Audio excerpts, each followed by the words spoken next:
What's up, me Raandigar? We're back with another Persona video. Now, I thought of making this video way back, but I was like, who the heck am I? Like, my favorite Persona games list.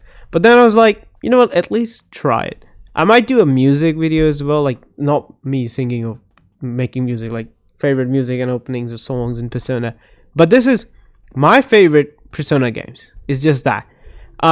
This isn't like trying to say this game is best, this is objectively better. No, this is just me. I enjoyed them. There were some feels to it. That's it. There's no, well, this game like critically analyzed. Maybe there's some criticism here and there, but it'd be more so like, oh, I love this game because power of emotions, power of stuff. I don't know. So let's begin. I'm doing 5 because I've noticed that there are a lot of ears, but some of them are variant that we'll never play, and a lot of the games I have not played yet. So let's start us off. Number 5, Persona. Ignore the background sound as always. Persona 4, Dancing All Night. Now, if I have to say on this list, this might be the most underrated game, or one of the most underrated Persona games. Nobody talks about this. I went in. This game has issues. This game has a lot of padding issues with story, where it's like, so the game is, oh, by the way, spoilers, I guess. Yeah, I'll try to keep them minimal. But they're two basically separate storylines, but they're one. They're connected into one, but they're two separate storylines. Well, technically 3, then that combines. But like, they're two separate storylines. And when you find out one thing in one storyline, the game stops in that storyline and then goes to the other storyline until they find what they found out. And then they find something new, but the game is like, nah, we can't show you this yet. So they just go back to the other storyline, continues from there, and then that same thing reveals. And it's like, either it was like somebody at Atlus, or whoever made this, I think it was Atlus, they were like, okay, we gotta make this game 20 hours or like a bit longer, because right now with how the story is, it'll be like 46 hours, and people might not buy this game. But then they just like started padding the story out. Calistagia is one of my favorite songs in Persona. I'm sorry, like, again, it's an amazing song. The dances in this game are amazing. One thing I hate about this game, where is it? U5 and 3 dancing, is that, oh, we don't have like dances. This guy, Persona 4 doesn't do that much, but this like, oh, we're gonna use the ending song. Oh, we're gonna use a concert and make that. And it like, give me dances. Give me what I paid for. This game does it once with Calistagia song, but that's it. That's all it. Overall, I think this game is amazing. You should try it out. I just loved it because I went in with low expectations and I was like blown away. It was like, oh my god. Now let's go. Persona 4 Golden. Now, this is a lot of people's favorite Persona game. I love it, but the thing is, you'll know why 1 and 2 are at 1 and 2. But this was a game I just played, enjoyed, and was like, oh, it's a good game. Went to another game. There was nothing like magical for me when it came to Persona 4. I know a lot of people were like, oh, I love this game. It's like cures depression. And technically, Persona series does kill that in some aspect. But for me, Persona 4 didn't do that. So I was like, good story, really good villain. And like fun characters, enjoyable. There's some half fun moments. Like there was like, oh, it's emotional and stuff. But at the end of the day, it's like, good game. Ended it. Keep it down. I'm gonna play another game and that. And it's like, it didn't stick with me. But I would say this. I played this with my brother. There's like one of my favorite, like one of my memories out there that I really enjoyed. And I was like, yeah, I'm keeping this here because there was a memory. I mean, real also I remember with my brother, but like, this game is actually the reason my brother tried Persona. Like, the first game he tried was Persona 3 Real, then Golden. But like, this is like, I was playing and he saw the game. He's like, oh yeah, this is funny, this is fun. So this is the game that, like, the reason my brother wanted to try Persona. So, and now he's hooked into Persona. All right, number 3. Where? Yeah, here we go. I gotta keep this here. Persona 2 Eternal Punishment, in my opinion, currently, for me, I haven't played all the Persona games, but the ones that I played have all the mainline games, excluding Royal, but I played the vanilla V5. I've not played the vanilla versions of other games. Um, I played when it comes to spin-offs, I played dancing games. Not complete the 5 and 4 dance 3 dancing, but like the headaches. I'm currently playing Ultimax, and I have to play the other games. Tactic, I played some. So in my head, currently the best Persona game is Persona 2 Eternal Punishment, but it's not my favorite game. One thing I want to say, a lot of people say this game is difficult. A lot of people have said, I don't want to hate on people or anybody, they have said that this game is as difficult or a bit lower difficulty than Persona 3 FES is the answer. I don't want to be rude. I don't want to say something that can be offensive or like offend someone. Not offensive, offend someone. This game is not hard. If you can't play this game, if you can't complete this game, I will say this right now, it is a skill issue. Genuinely saying it right now, this is a skill issue. If you say Persona 1 you couldn't complete, I'd be like, yeah, me too, I cheated.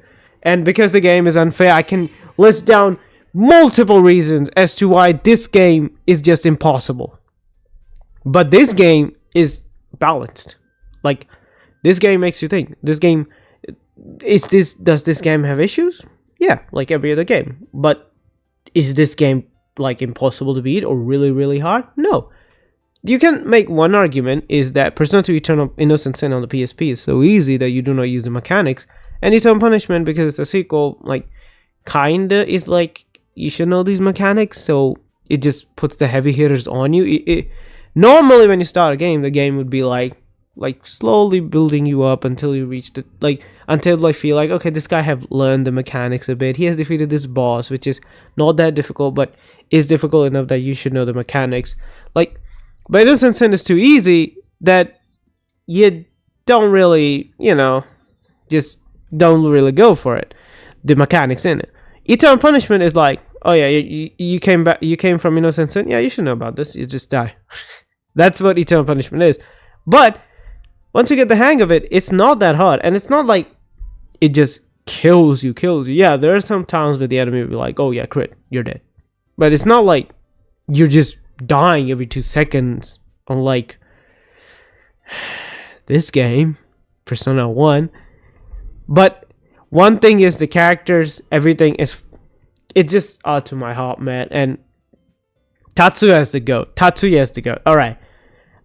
This is where I was confused. Normally, if you asked me a year ago, maybe a few months ago, I would say this is number 1. But my number 1 has been changed. Persona 5 is one of those games that I was through a hard time. A lot of issues. I don't want to like stop being sappy here because this YouTube channel isn't for that. This is for, enjoyment and stuff. I was going through a rough patch. It was also COVID. I started Persona 5. I was like, alright, so I had already done the casino tutorial when I first got the game. I was like checking because I also collect, but I also check if the game's working, if it's a new or not, even if it's sealed or not. This game, I did not know it was this long. I went through it. I was like, damn, like I played JRPGs. I was like, yeah, 50, 60 hours. That's it. It's going to be done. I was like 70, 80 hours. I went to the internet, said over 100 hours. I was like, okay, I'm close. Ended up at 160, 170-ish hours. I was like, damn, but it was worth it. I was going through a rough patch.